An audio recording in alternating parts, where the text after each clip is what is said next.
Happy na siya sa heaven. Yaya Pat, binigyan ng magandang burol ng pamilya ni Janine.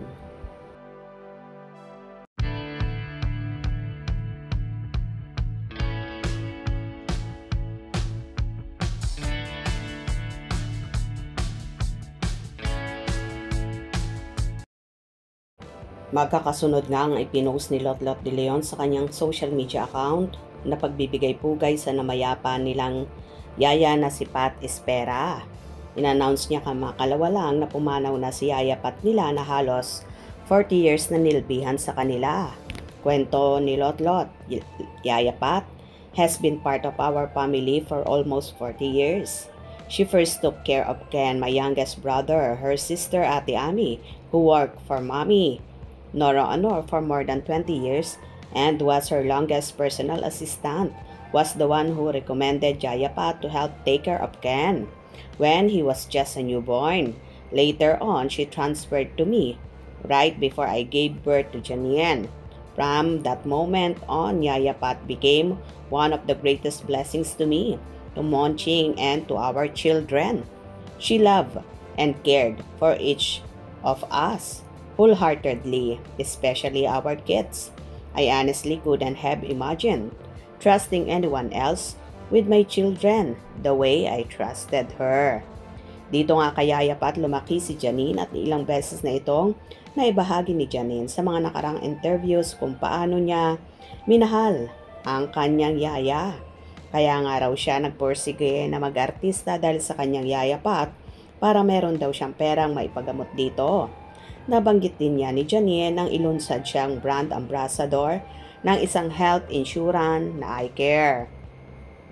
Naisip nga raw niya ang kanyang Yaya Pat na dapat talaga itong magkaroon ng health insurance.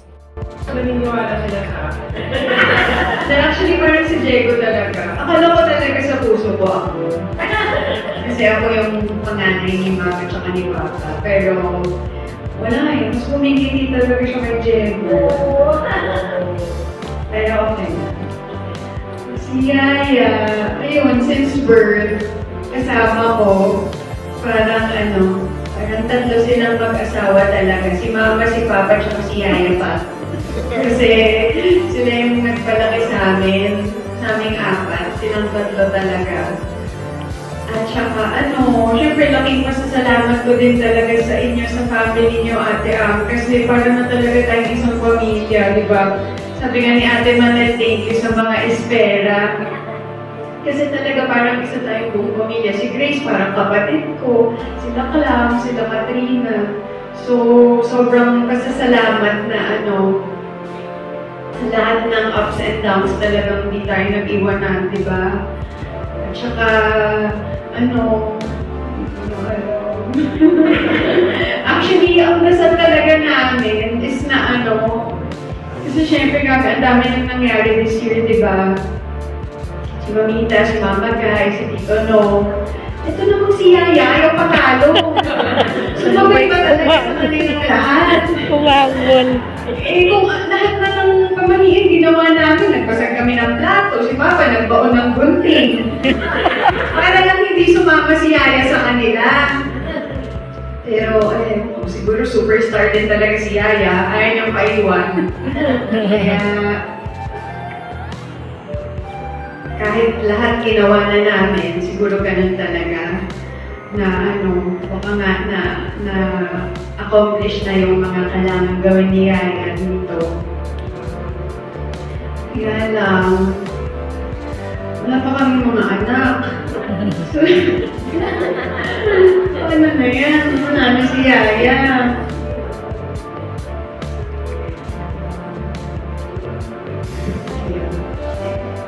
Siguro na lang, yung pagmamahal ni Yaya talagang ramdam namin sa bawat kilos niya, Ate Ami, di ba? Nung bata ako, sobrang favorite ko yung tuyo. Hanggang ngayon naman. Pero minsan, pag madami na nangangati yung labi ko, so gagawin niya, babalutin niya sa kanin. Para yung tuyo nasa loob ng kanin. Tapos pwede pa rin ako kumain ng tuyo na hindi dumidikit sa lips ko. Since before I was born, hanggang ngayon sa kabila ng lahat nandyan ka. We wouldn't be who we are today. If not for you, sabi ni Janine sa kanyang ipinost nung sineselebrate nila nung nakaraang taon ang 70th birthday ng kanyang yaya Pat. Kaya lang naman ako nagkalakas loob na sumubok mag-artista dahil at para naman talaga sa'yo, sabi pa ni Janine. Nakikita ni Janine sa kanyang ina kung gaano nila pinahahalagahan ang pagmamahal at pagsisilbi ng mga maging katuwang nila sa bahay.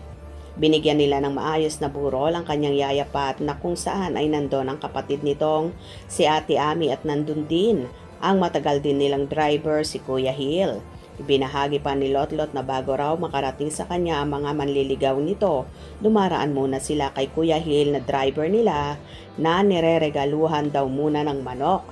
Kaya nga, ang bahay raw nila noon ay meron talagang mga manok na tumitilaok tuwing umaga at hapon. Mommy got Kuya Hill from Mother Lily Monteverde of Regal. She liked him so much that she told Mother Lily akin na si Hill, and he never went back to Regal after that.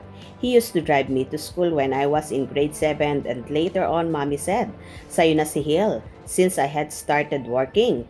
From then on hanggang sa nagkapamilya ako at nagkaanak, siya pa rin ang nandyan, hatid sundo ng mga anak ko, pag-aalala ni Lotlot. Samantalang kinuha na raw ni Lotlot si Ate Ami niya nang magsimula na mag-artista si Janine.